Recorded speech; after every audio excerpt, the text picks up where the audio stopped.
Stephen Colbert wasn't supposed to succeed on The Daily Show. At least, not in the way he did. His razor-sharp wit made him a standout. But behind the laughter was relentless pressure to meet sky-high expectations, nearly pushing him to his limits. Did his satirical persona blur the lines between comedy and reality, even for him? And what critical moment led Jon Stewart to recognize Colbert's potential and let him take the leap? Join us as we unravel the bold decisions that transformed Stephen Colbert into a late-night icon. The story behind Stephen Colbert's early days. When Stephen Colbert walked into Comedy Central's studios in 1997, nobody knew they were looking at the future of political satire. As the nervous new guy on The Daily Show, Colbert was so unknown that the crew kept forgetting his name. But that was about to change in ways nobody could have predicted. Fresh from Chicago's improv scene, Colbert joined The Daily Show during its second season when Craig Kilborn was still the host. Back then, the show was more focused on mocking pop culture than politics.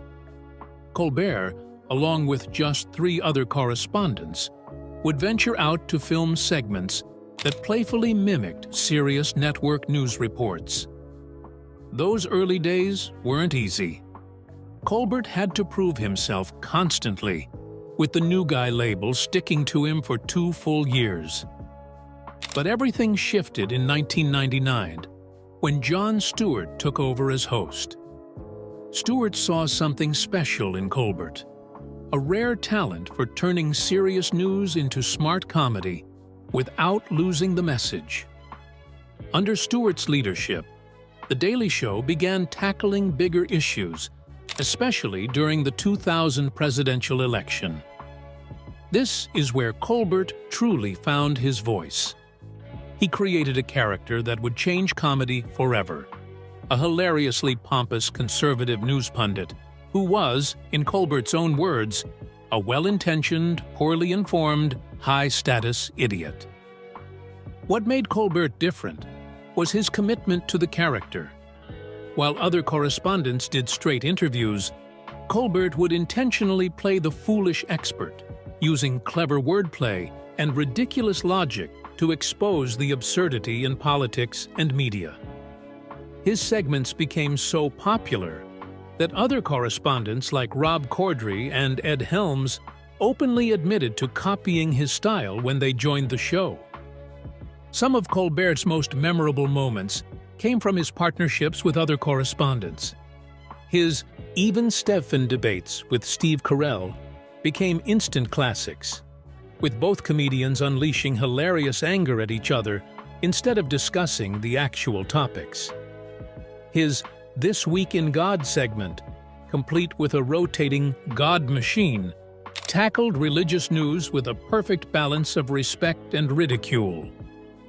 Behind the scenes, Colbert was doing more than just performing. He wrote and edited most of his own pieces, showing a perfectionist streak that would later serve him well. His hard work paid off when The Daily Show's election coverage, featuring his field reports from both Democratic and Republican conventions, won several awards. The show's success brought recognition, and Colbert's talents didn't go unnoticed. Between 2004 and 2006, he won 3 Emmy Awards as a writer for The Daily Show. But perhaps more importantly, he was developing a unique voice that connected with viewers. Unlike Stewart, who hosted as himself, Colbert's character allowed him to point out political absurdities while hiding behind a mask of fake sincerity. By 2005, Colbert had become such a vital part of The Daily Show that when he filled in for Stewart as host for a week in 2002, nobody questioned whether he could handle it. Welcome to The Daily Show. I'm Stephen Colbert. Jon Stewart's not here tonight, and here's the thing. Plots I have laid, inductions dangerous by drunken prophecies, libels, and dreams to set Jon Stewart and the network in deadly. His segments were so popular that even years after he left, The Daily Show would rerun them under the label Classic Colbert. The most remarkable thing about Colbert's time at The Daily Show wasn't just how funny he was, it was how he changed political comedy itself. Before Colbert, most political humor was straightforward. Comedians would point out what was wrong and make jokes about it. But Colbert showed that by pretending to agree with something ridiculous, you could actually make a stronger point about why it was wrong. This approach would eventually lead Colbert to create The Colbert Report. But his years at The Daily Show were where he learned to perfect his craft. Working alongside Jon Stewart, he helped transform what started as a simple news parody show into a must-watch political commentary that could make people laugh while making them think. It's hard to imagine now, but that nervous new guy from 1997 would go on to become one of television's most influential voices, proving that sometimes the best way to tell the truth is to pretend to be someone who never does. After 8 years of playing a clueless conservative correspondent on The Daily Show, what would happen if Stephen Colbert took this character and gave him his entire show? So, when satire changed television forever. On October 17, 2005, television audiences got their answer when The Colbert Report premiered on Comedy Central. The show wasn't just a spin-off, it was a completely new way of doing political comedy. Instead of simply making fun of news shows like The O'Reilly Factor and Hannity, Colbert became a funhouse mirror version of the hosts he was mocking. The idea came from Jon Stewart, Colbert, and producer Ben Carlin, who noticed how Colbert's Daily Show character seemed to take on a life of its own. While The Daily Show focused on daily news, The Colbert Report did something different. It turned the spotlight on the absurd personality of the host himself, a strategy that quickly proved brilliant. Viewers loved it. In its very first week, The Colbert Report pulled in 1.2 million viewers per night. Comedy Central knew they had struck gold and quickly signed Colbert to a long-term contract. The show had managed to do something rare in television. It created its own unique format that nobody else could copy. What made the show special was how Colbert wove his real life into his character. Though he played a right-wing pundit, he would often reference his actual love of Catholic theology, science fiction, and The Lord of the Rings. This clever mix of reality and fiction made his character feel more alive and unpredictable. The only part of his real life he usually hid was his background in comedy and theater. His character claimed to have gone to Dartmouth instead of Northwestern University. The show became famous for its special segments. The Word featured Colbert making ridiculous arguments, while text on screen secretly told the truth. Better Know a District had him interview real congressional representatives, many of whom didn't realize they were part of the joke. His creation of words like truthiness, meaning feeling something is true without evidence, actually ended up in the dictionary. Behind the scenes, Colbert and his team worked incredibly hard to maintain the character's world. Every interview, segment, and joke had to work on two levels: what the character thought he was saying and what the audience knew was really being said. This double layer of comedy made the show both funny and smart. Some of the show's finest moments came from when Colbert took his character into the real world. His speech at the 2006 White House Correspondents' Dinner, where he roasted President Bush while standing right next to him, became legendary. His brief run for president in 2007, only in South Carolina, turned into a successful fundraiser for schools. Even Marvel Comics got in on the fun, featuring Colbert campaign posters in Spider-Man comics. As the years went by, The Colbert Report became more than just a comedy show. It became a cultural touchstone. Politicians and celebrities considered it an honor to be interviewed by Colbert, even though they knew they might become part of the joke. The show won multiple Emmy Awards and even 2 prestigious Peabody Awards for its excellence in broadcasting. The final episode, which aired on December 18, 2014, was a perfect send-off. Stephen Colbert signs off tonight. He is replacing David Letterman as host of The Late Show on CBS next year. But before Colbert gathered an incredible group of famous friends, from Willie Nelson to Henry Kissinger, to sing "We'll Meet Again." Even Big Bird showed up. It was a fitting end to a show that had changed how Americans watched and thought about political comedy. What made the Colbert Report so special wasn't just that it was funny. It was that it taught viewers to think critically about how news and politics were presented on television. By pretending to be exactly what he was criticizing, Colbert helped people understand why they needed to question what they saw on TV. When the show ended, Colbert had spent 9 years never breaking character on camera.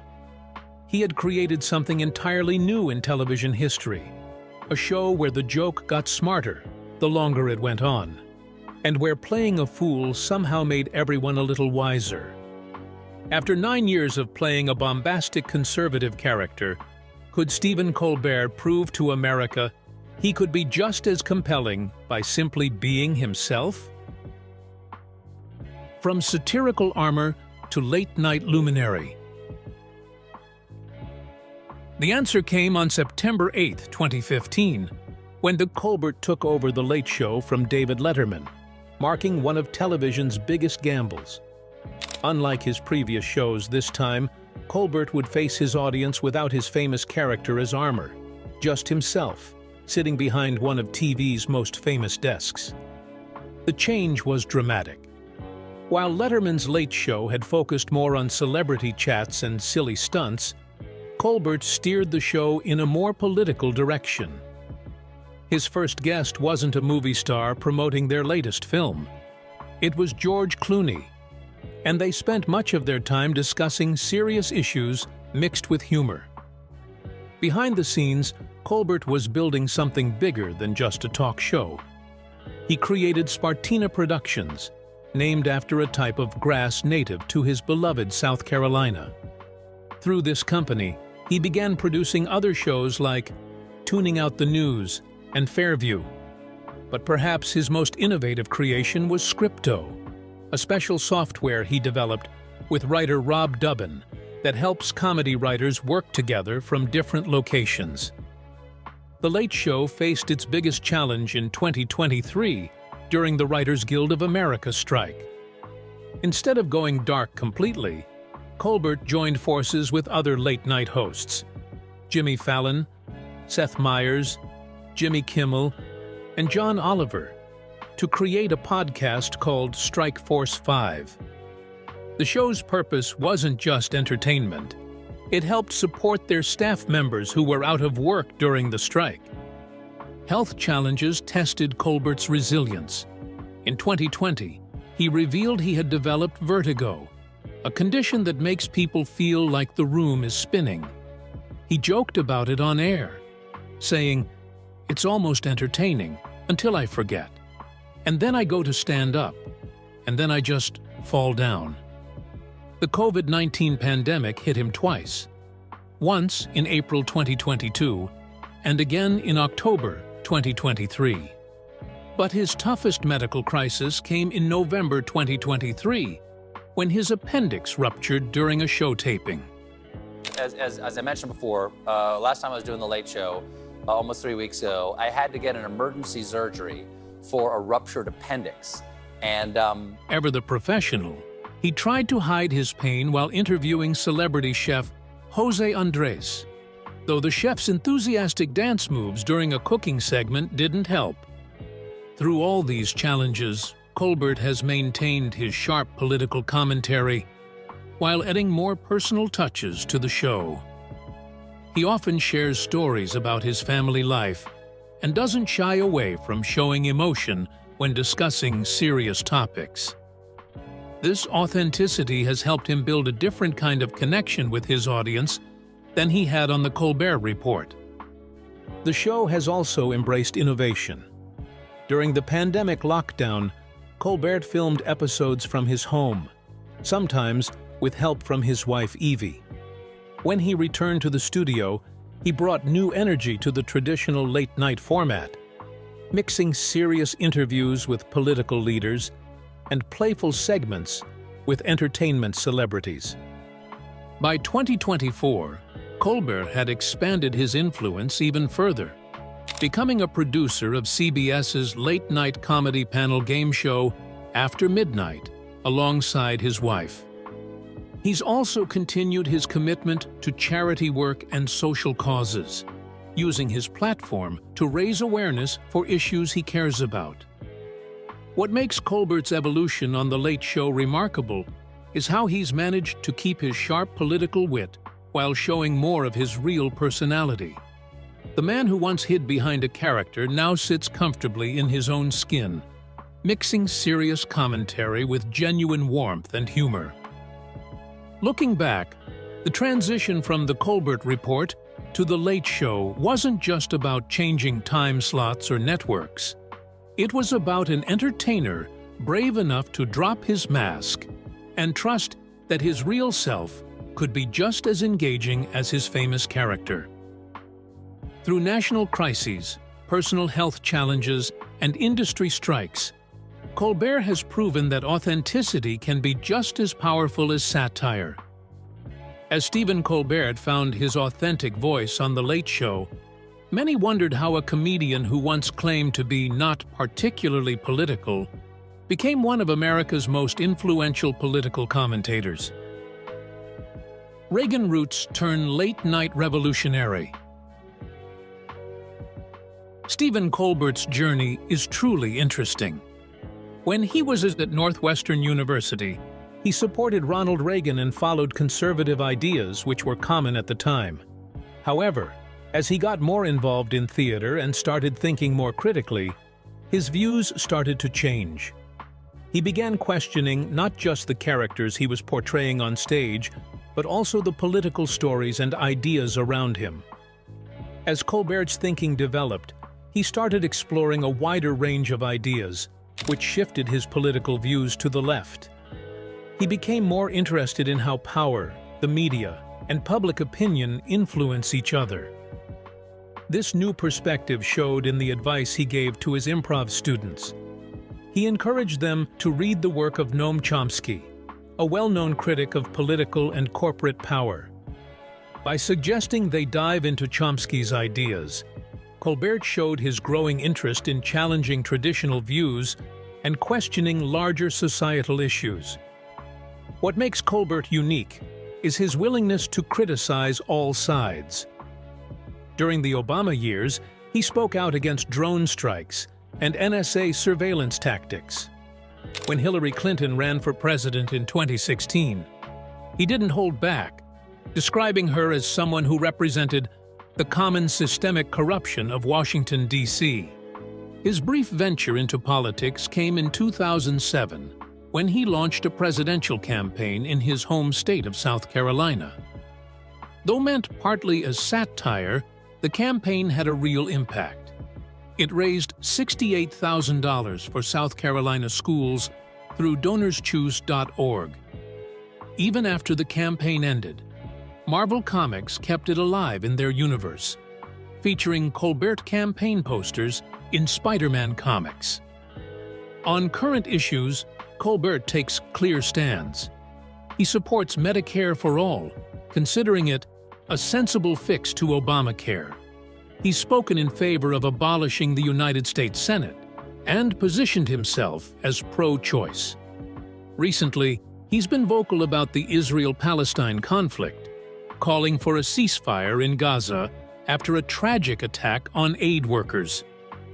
He's also defended pro-Palestine college protesters, emphasizing their First Amendment rights. Colbert's political statements have often sparked strong reactions, including international consequences.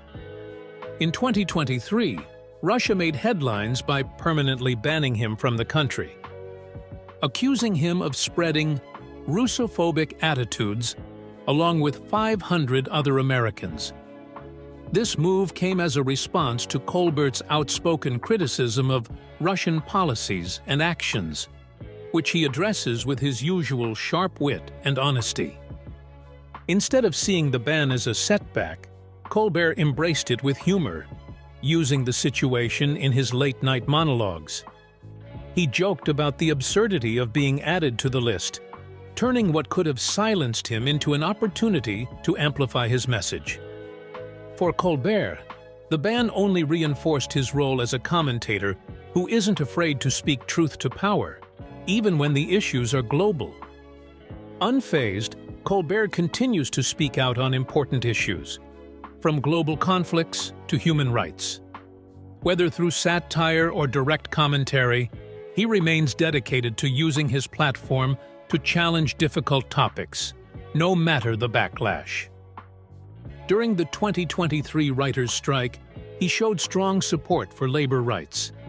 He stated he was a member of the Guild and supported collective bargaining. He went on to say the nation owes so much to unions. This wasn't just talk. He backed it up by creating content to support his staff during the strike. After watching Colbert fearlessly tackle political issues and shape public opinion, many fans wonder, what kind of person is Stephen Colbert when the cameras stop rolling? Stephen Colbert, person behind the persona. Behind the confident TV host, Stephen Colbert is a family man with strong values and a deep connection to his roots. His personal life is anchored by a love story that feels like something out of a classic romance. Since 1993, he has been married to Evelyn Evie McGee Colbert, a relationship that has been a central part of his life. Their story began in Charleston, South Carolina, in a chance meeting that Colbert often describes as love at first sight. The two first crossed paths at a theater premiere, an event neither of them had expected to change their lives forever. Almost as if guided by fate, they struck up a conversation and quickly discovered they had grown up in the same town, attended the same schools, and even shared many mutual friends.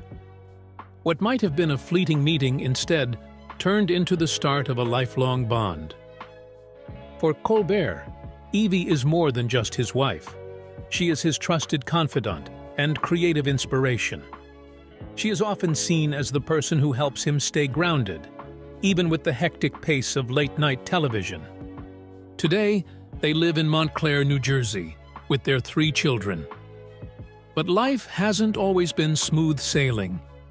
During his college years and time at Second City, Colbert battled depression and anxiety. He tried medication briefly, but ultimately chose to work through his challenges by focusing on performing and creating. Faith plays a big role in Stephen Colbert's life, influencing both his personal beliefs and public image. As a practicing Catholic, he stays connected to his faith through prayer, community, and reflection, using it to guide his life. In addition to this, Colbert is also an ordained minister with the Universal Life Church Monastery, a role he sometimes takes on to officiate weddings and special events. This blend of traditional faith and openness to different forms of ministry shows his broad and flexible view of life. When he steps away from the spotlight, Colbert immerses himself in another passion: reading. A self-proclaimed book lover, his literary tastes range from the sweeping epics of J.R.R. Tolkien to the visionary worlds of Isaac Asimov. Science fiction, fantasy, and philosophical works hold a special place on his bookshelf, offering escape and intellectual stimulation. This blend of religious devotion and insatiable curiosity is more than just a personal trait.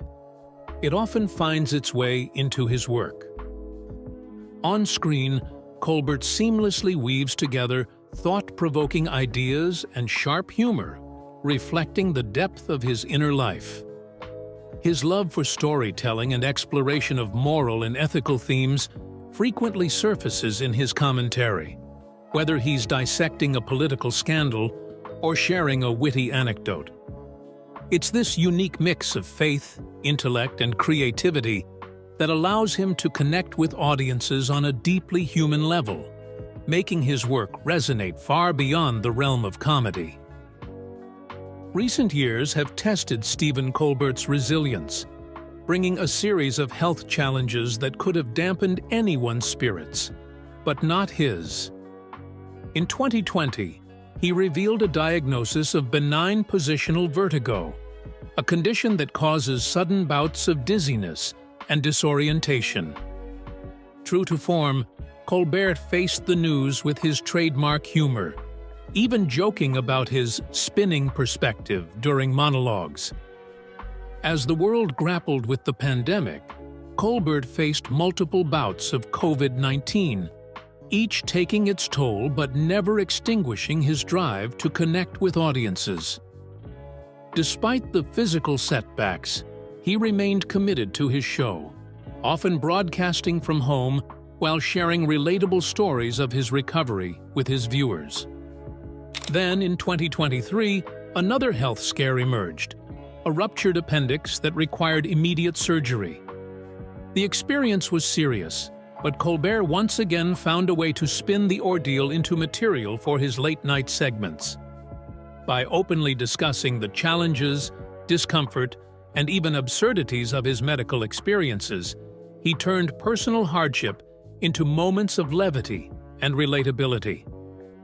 Through it all, Colbert has maintained an unwavering sense of humor and optimism, using laughter as a coping mechanism and a way to connect with his audience on a deeper level.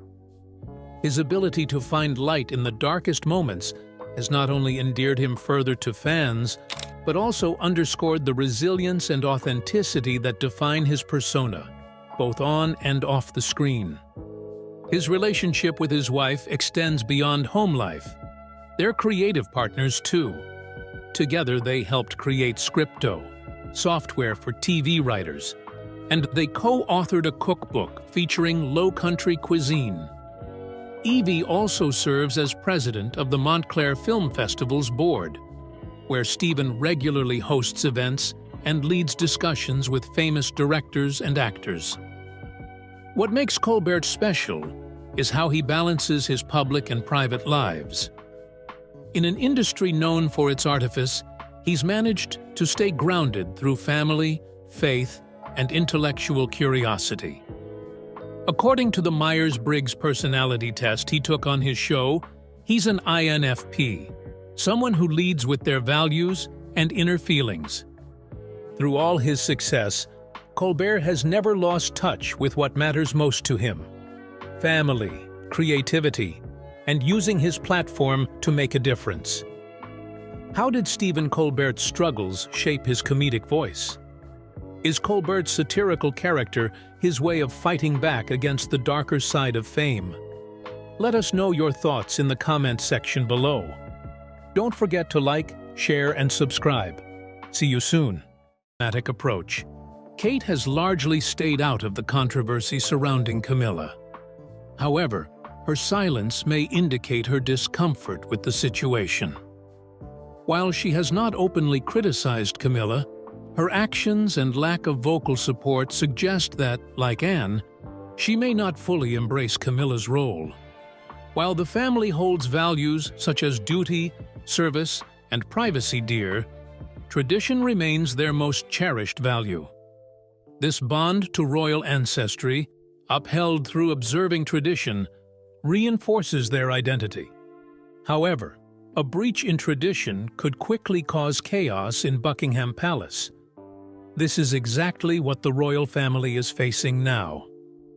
During the coronation, Kate failed to bow to Camilla, and this act is symbolic of deeper tensions.